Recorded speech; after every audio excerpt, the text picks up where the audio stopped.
also, I'm interested, what do you guys think the role of social media has been in terms of like, proliferating and propagating all of this kind of like fake stuff going on?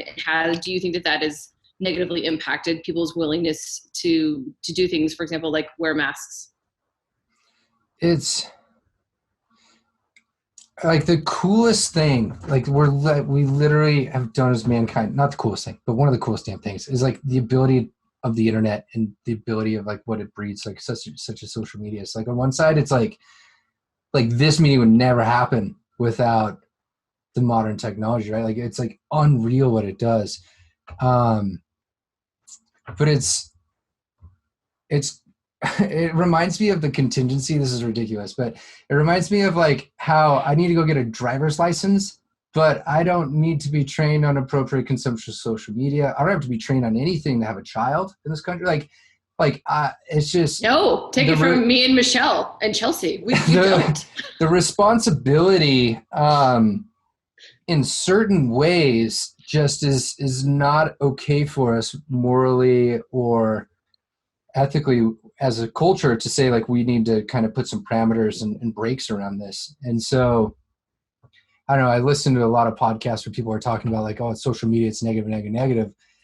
I get torn on, and I haven't dug into the research super hard on this at all, but like how much of this is just social media's and the algorithms producing this sort of like always a dichotomy, or like the clickbaiting into stuff or whatever, like what we see, the negative side effects of it, or how much of this is like partially human nature of like we move towards those things more often than we do appetitive stimuli that aren't controversial in nature. I don't know the answer to that. Saying the same things if we were at the office drinking water at the water cooler, is what you're saying? Yes and no. So like for example, it's pretty easy on the daily BA stuff. Like you create something that is going to be pitting two different groups or communities or entities or ideological or scientific things together. Like you pick if you pick VB and RFT, like that's going to attract a ton of attention and like kind of infighting and arguments amongst both of them.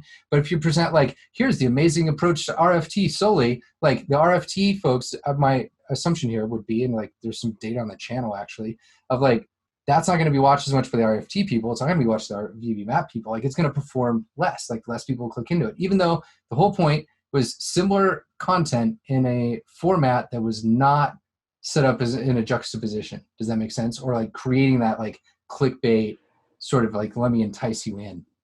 Does that make sense now? Yeah, I see what you're saying. Okay.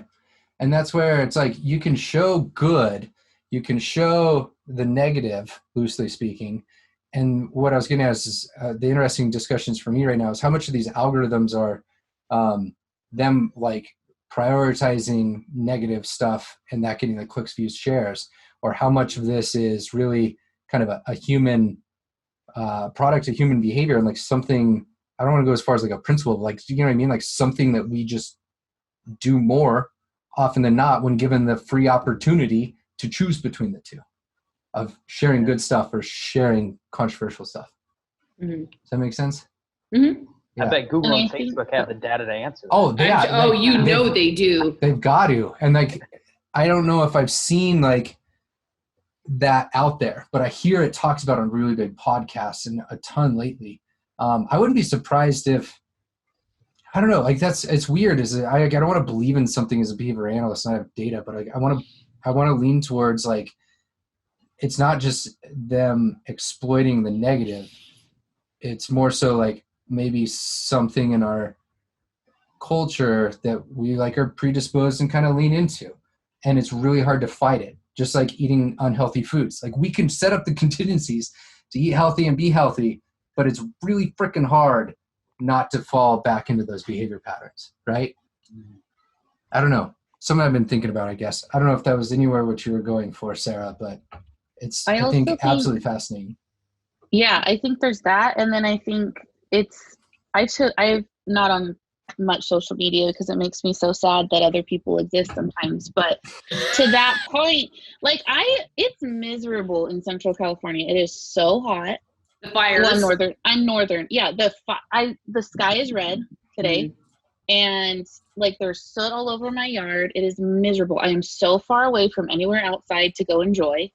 And I see these people on, social media, like going to parties and people at barbecues. And I just get that apathy, like, okay, so I'm miserable and everyone's living their life and this is never going to end. And so I think that contributes to some people not wearing masks, because it's like, well, this is never going to end anyway.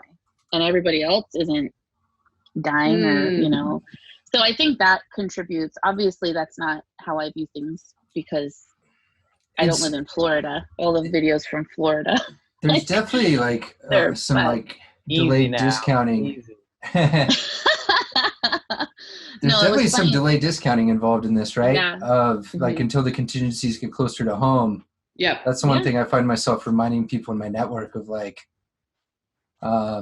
this is all behavioral economics. Like all young people, it's like young people are just like, what's the relative probability that I'm going to catch something? Probably nothing. I'm tired of this and I feel lonely, so I'm just going to do this because I think, the effects of this, I'm not going to wake up tomorrow and I'm going to be sick, and the relative, value of like, could I maybe infect someone that's maybe not related to me that I see at a store? I'm not sure. Yes. There's going to be some really fascinating research that is born out of, really fascinating research. I had a couple friends who didn't want to wear masks because they're uncomfortable. And I'm like, okay, fine. I'm not hanging out with you. Some of ventilators much more uncomfortable. I know. I couldn't even believe it. Like a tube down your throat. We wash our groceries. We don't go anywhere. We bleach stuff. And Anthony still got COVID. And so I was telling my friends, like, we're super cautious and he still got COVID. So just consider that you could be in the ICU. And one of them started wearing masks. The other ones, I don't even know. But one of them started wearing a mask because we spray alcohol spray on our packages. We're careful. And I think what we need to do, and this is, there was that, oh my gosh, remember you guys this Hallmark study, or remember that murder that happened in New York? This was like in the 60s or 70s in an apartment building, right? And a lot of people saw the murder, but no one did anything because they thought someone else was going to deal with it. The bystander effect. Thank you. Again, don't have words because of COVID brain. We did a podcast on that forever ago. That's why. It's super fast. But and this is where I think that we need, and this is to David's point too, in terms of how do we translate these things? What is human stories and individual stories are incredibly powerful. So if you look at the Democratic National Convention, on the first night, who did they have speak? They had the daughter speak of a guy in Arizona that died of COVID. And she's been an incredible advocate.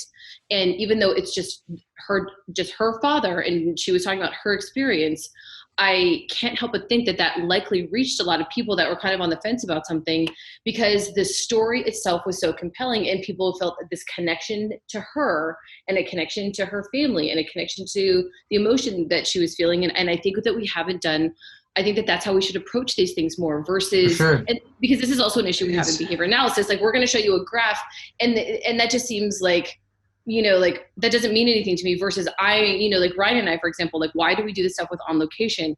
Because we know how effective it is to get into someone's space, to be with them, to have contact with them, to be hearing their stories. We'll have some video coming out of a child that is very severely impacted with autism, and that is incredibly powerful versus here's another study of 50,000 people. And now we're at this point where I think, is there 170,000 people that have died in the United States? And we're kind of meh. But if we could, how the New York Times ran the list of everyone that is, we have to, I think, bring it down more to an individual level, and that gets people's attention. And I think that can help be used for behavior change. Yeah. That stuff's really interesting. And it's the intricacies of but how Selena also, I had a different point of view on that presenter. So I totally want to hear it. I was going to try to segue into it. Okay. Because for me, I watched, that's the only one I watched outside of 30-second clips that someone else covered of the Oklahoma DNC. But for me, it's when you position that within the framework, how it was of this is because of Trump, right? You creating that form of coordination, this occurred because of Trump. That's where it's I think it just immediately pivots to inward sort of speaking. If you're not with the DNC party, then why pay attention? Go ahead, Selena. So Like, that's not going to convince Trump supporters, right? well, so that was kind of my viewpoint on it. So that was a great presenter. It was very emotional. It connected to an audience, but know your audience. So this is presenting at the DNC. Hopefully there are a good majority of Democratic individuals who are mask wearers, whom are believing within the scientific evidence. So I saw that and I was like, this is great. This is, showing a lot of empathy. There's a lot of emotion with it. But why the DNC? This is something that needs to get presented at the Republican convention. Anyway, This yeah. has to be sent there to those audience members whom are not believing this, in which they're needing more, or there's something missing, or I'm not quite sure. But I think her messaging might be more effective at a different convention. And also, like, thinking about it, if we would like to not have mask wearing be a bipartisan issue, then maybe should it really be targeted so heavily at a convention of this nature? If we want it to be led by scientific evidence, although I understand that it is a bipartisan issue and that it continuously does show up that way. So it just was something that, watching it, I just was like, this is great, but maybe just know the audience a little bit differently, but maybe they have data to support that this is needed for that. Well, and I'll say because she wrote an open letter before, because the reason they brought her on, and so this has been her narrative the entire time. So this wasn't something that was like coached by the Democratic National Convention, like, oh, say this is because of Trump. This was her personal opinion. And the Democratic National Convention was like, oh, this just obviously falls along, like the points that we want to make, and we can use this for spin, right? And then, of course, you have the Republican National Convention that instead of inviting people like that to speak, they've invited that couple that pulled guns on people in the lawn of their home. Was that in St. Louis or something? Yeah. And so it's just like, and I'm not saying that if you're a Republican, you're a horrible person. Like, that's not my narrative at all. But it's just like we're, at least on a national level, we're just digging deeper, into the bipartisanship. And I don't disagree with you that there needs to be some type of like neutral zone where it's just like, we're all humans. There are more similarities that we have than differences. Like, how can we get there? And that's just not the climate that we're in right now. And it's deeply, deeply hurting us, and it's killing us, frankly. It's killing us. Yeah. So the interesting thing with me, that to kind of tie it into the next thing I think of, I guess, Selena, is like, when you start to figure out what to create for what audience, like, that's where the power of the internet and the ability to create things allows you to kind of individualize them. That's part of social media. And what you can do is you can create dark posts that just run as ads that aren't actually set up on your page to go out there. A lot of people do this. Dark doesn't necessarily mean, it's just not easy to go find, but they're out there. It's like running ads for our On Location series, like those would count into this sort of thing. The Netflix piece that came out looking at, what was it? The crazy one where they were looking at the number, they were looking at how people were influencing each other. And man, what is it called? Talking about Cambridge Analytica? Yeah, Cambridge Analytica. Oh my God, what that was the name so of it? fascinating. What was the name of such the a fast- I'm not fist pumping what they did, just the science. What was the name of the doc? Hold on, I'll get it. Gosh. Okay. Good question. Man, I should know this. But what they allude to The great hack. The great hack. The great hack. So what they show is, I think it was the Trump administration at the very end, they were using that and pitting him for the story angle and showing how he ran some like 3.5 million different individual ads across his campaign. Like, it's to the scale on social media that you can't even track. Like, no one has the ability, except for the Facebooks or Googles, to really understand like how we're being influenced and how this stuff's shoving everywhere. It's like, I think what you're calling for, Selena, and like what you're talking about is like a potential solution, but it's just like, so like if you created multiple storylines for different people, you could figure out how to start to tailor those. And I think that's what's being done right now. It's just at a scale that we can't operate at, like on an individual human level. Like, you've got to be in those elite categories to even operate there. Yeah, you need a lot of cash. You need a shit ton of cash, like hundreds of millions, to be able to test this sort of stuff, right? But it seems to be, when you look at the great hack, like what is influencing. I believe Cambridge Analytica was responsible for like 18 or 19 different, caught in at least 18 or 19 different elections across countries being influenced as a result of their doings. Like, like that, I don't know. I seem, social media stuff's fascinating, but it seems like too far gone for the average Joe, outside of like leverage what you can and hope it doesn't get too much worse before it gets better. Ryan, you asked Annie a question. You said, how relevant is Hank Green's first book to this situation? So a quick preface, it was that book that I think I told you about, Sarah, An Absolutely Remarkable Thing, right? Yes. So Hank Green, internet, everything. Like he created VidCon, he's ran a YouTube channel, he runs a merch store that other people use. Like he is, I would say, one of my 100%, like probably the biggest idol I have on interneting, because he does everything for good, really good content. He's responsible for all Crash Course, the SciShow. Like we're talking about billions of views on like science-based, good, rooted, ethical, moral stuff. But he wrote a book that I'd listened to because the sequel just came out, which I haven't started and finished. But it was telling a story around what happens when you start to get into and get a taste of people paying attention to you, following you, your voice having some sort of like network effects, to where when you publish something, write something, the reinforcement essentially that comes from it, and potentially how that can start to shift. So without giving anything away, I think he explores the question of at what point what happens if you chase that too hard and don't really pay attention to your morals, values, and the people around you that you really care about. And I feel like what the whole world is like, he predicted like he lived through the early stages of the internet and watched this conundrum happen with people on different social media platforms. And I think what's happening is slowly, as more and more people are coming on in our field or in the scientific community, is people are slowly realizing like this medium allows you to like really chase and get a lot of potential reinforcement, but it's like, I don't know. We're not yet as a community thinking about, talking about, and understanding like at what point does this actually move me away from the morals, values, and goals that I have, and at what point does that short-term reinforcement dopamine hit of like sharing the next thing, tweeting the next thing, creating the next thing, override that? Like we're not paying attention to that. Does that make sense? Like we just have the blinders up and we're missing that. And so it's a fantastic book. Like I was actively avoiding work I needed to do to be able to just like consume it. Like it was unbelievable how good it is. But it's almost like what he's describing is the conundrum that most of the world's going through. Like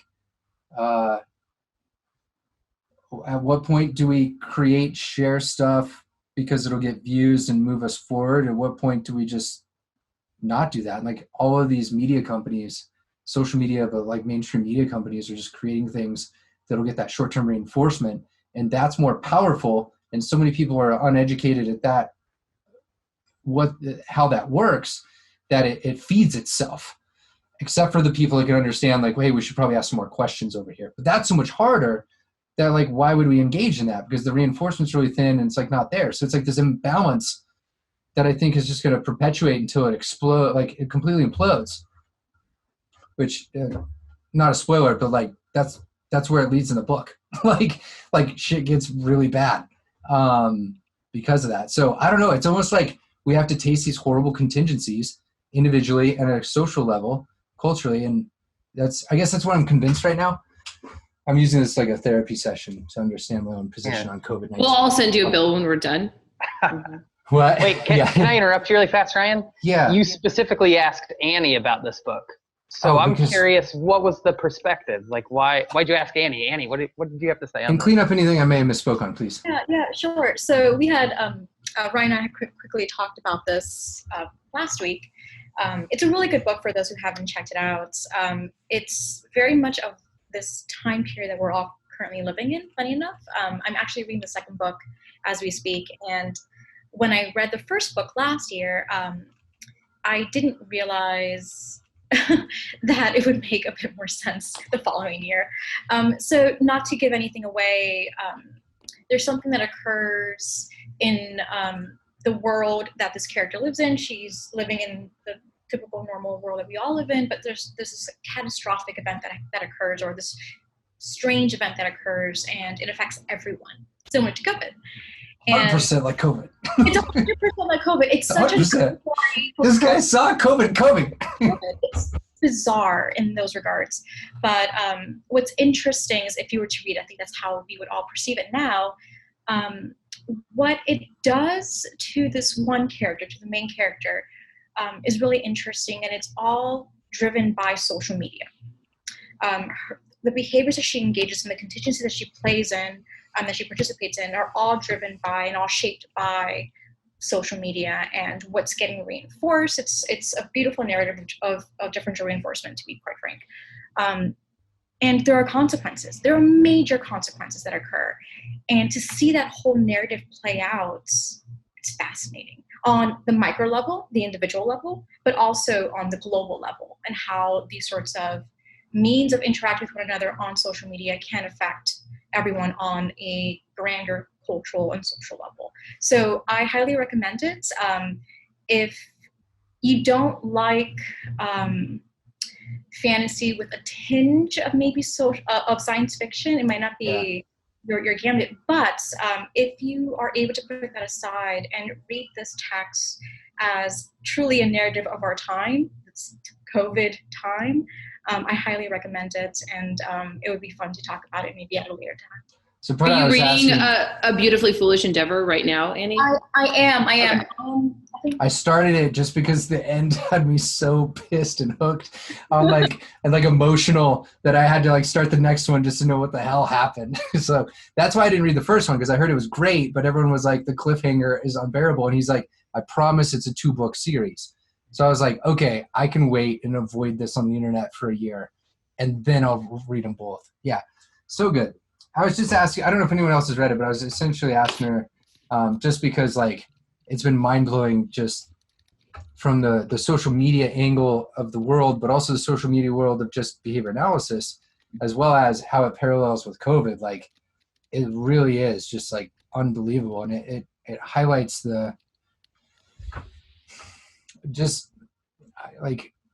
those things with differential reinforcement and some delay discounting. It's how are we going to fight this and combat it and program for an alternative without it going bad? And I don't know. Who knows? If you can solve that, then you win the internet, right? You do. You win the internet, and it's but it seems like the same core problem with unhealthy behaviors, right? With the partying that's going on in the Calabasas homes and stuff that I see on the internet, right? Of the social media folks, it's the same core thing. If you could figure out how to curb that just enough, you'd be able to really alter things. This has to have massive implications for everything you do, right, David? Right now, I'm trying to understand how to influence healthy behavior at scale. Yeah, without a doubt. And so one thing that I think is also a little bit unique about COVID is, so there's a study done, so delay discounting, this idea that delayed reinforcers are going to influence your behavior less than more immediate reinforcers. And there's ways of measuring that, and you see huge differences in that measure between populations that are traditionally considered impulsive, like substance abuse, things like that, versus those that are not. Mm-hmm. So when you start thinking about this idea of delay to a reinforcer influencing behavior, this idea of a temporal horizon comes into play. So all right, on the day-to-day, how far into the future are people actually thinking, controlling their daily behavior? There's been a few studies on it, again, looking at these population differences, and they found roughly individuals with substance abuse are thinking maybe 5-7 days ahead. And again, it's just a few studies, aggregates, all the fun caveats come with that. The average typical human in the control group was maybe 9 or 10 months ahead. Again, group aggregates, all the caveats that come with that. But why I think that's unique is that if we think of COVID, this started in March, early estimates of an actual vaccine and maybe something happening is next summer, June, July. We're well beyond that range of time scale that we know is controlling most people's day-to-day behavior. Mm-hmm. So wear a mask to survive through COVID or not, like the window of when it gets better is so far away and probabilistic, and it seems to be changing too. It's not set in stone. It's not like, yes, May 1st, 2021, we'll all be free.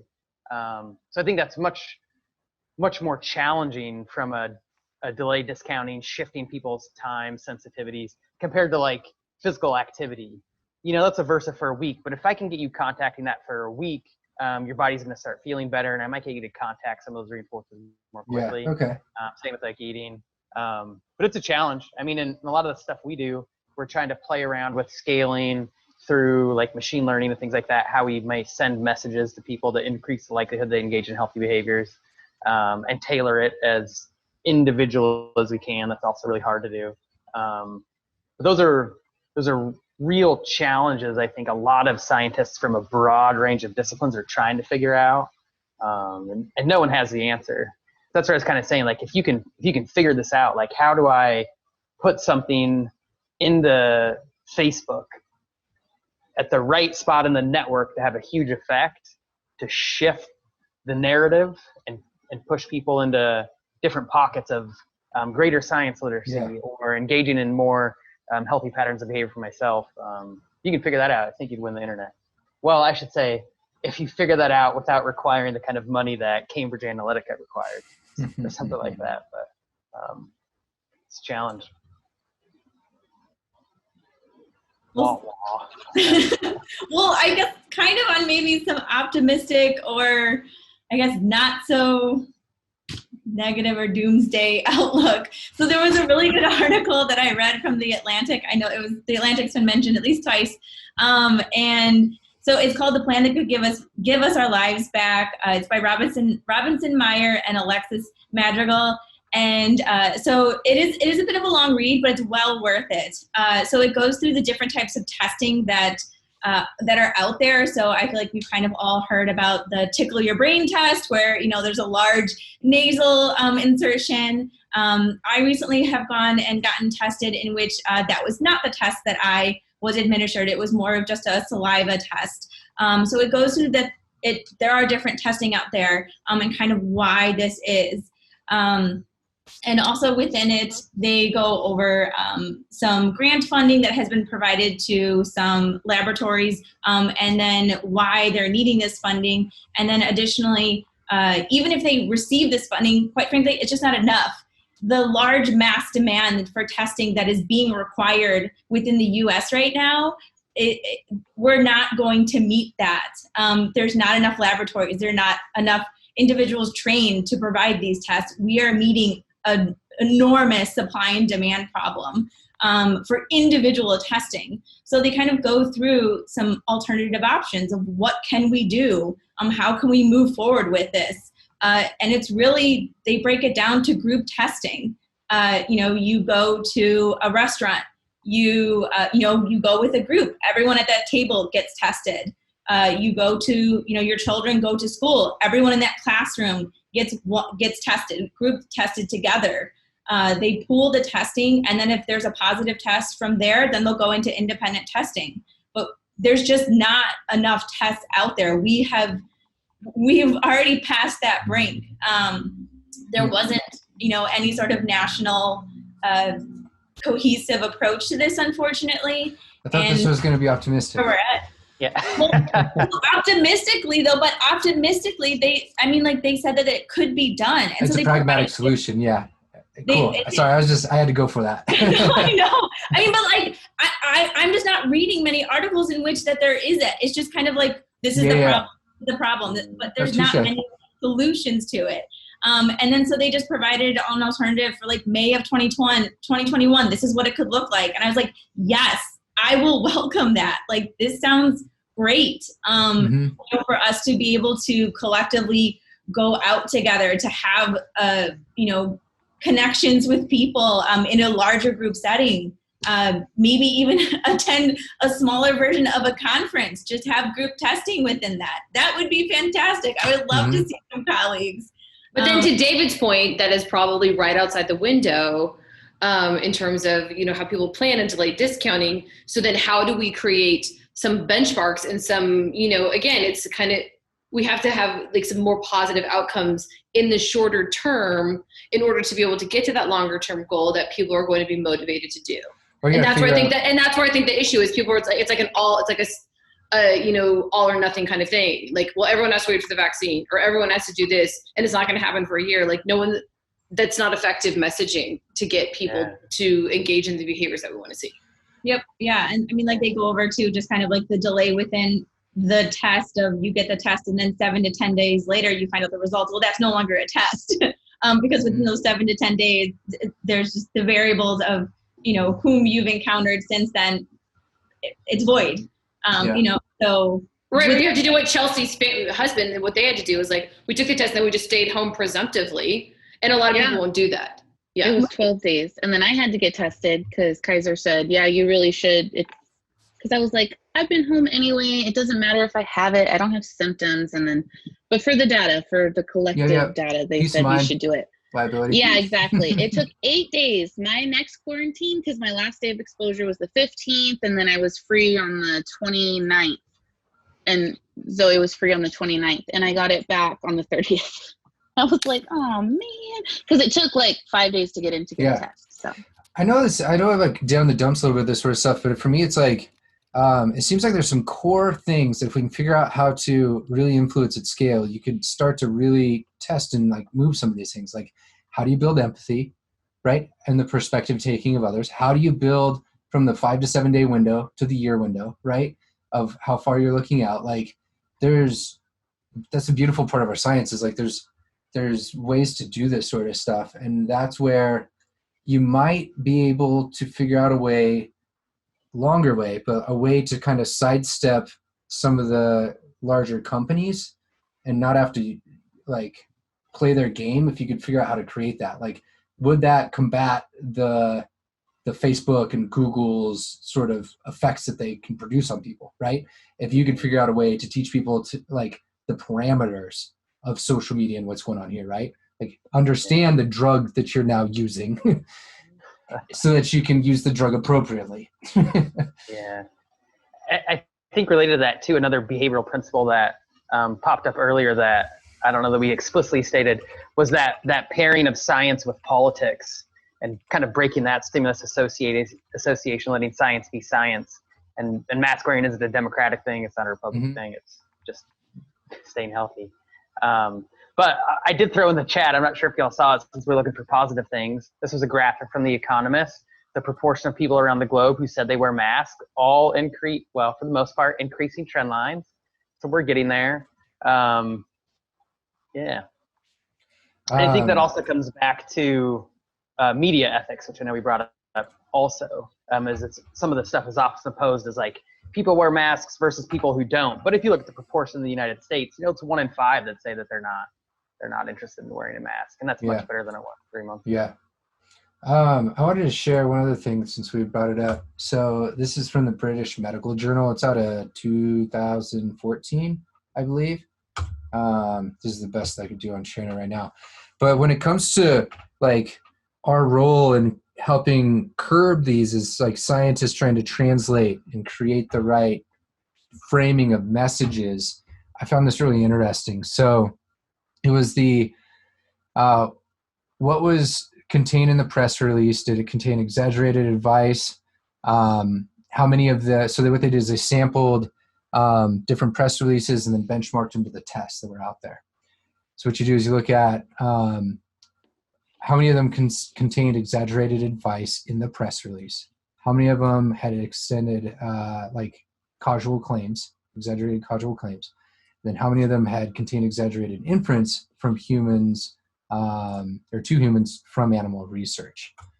And the next one was from those, right?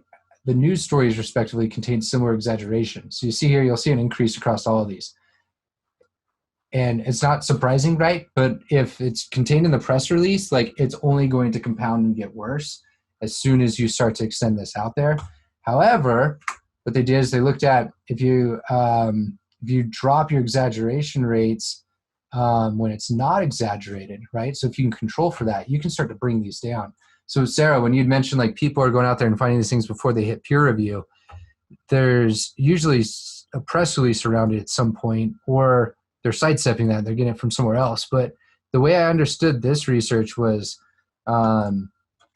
like the more a scientific profession can be involved with the translation of what's actually going on, the more likely we are to get accurate information out there.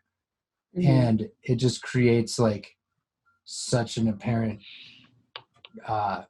priority that we should have as in all scientific communities of appropriately translating our stuff. But we don't have a system for prioritizing, rewarding, and making that happen, right? Mm-hmm. As soon as it's published, accepted, out the door, next thing. My first thought when I saw those data too was we need peer-reviewed press releases. Because I know some scientists take liberty even though their training should suggest otherwise. Yeah.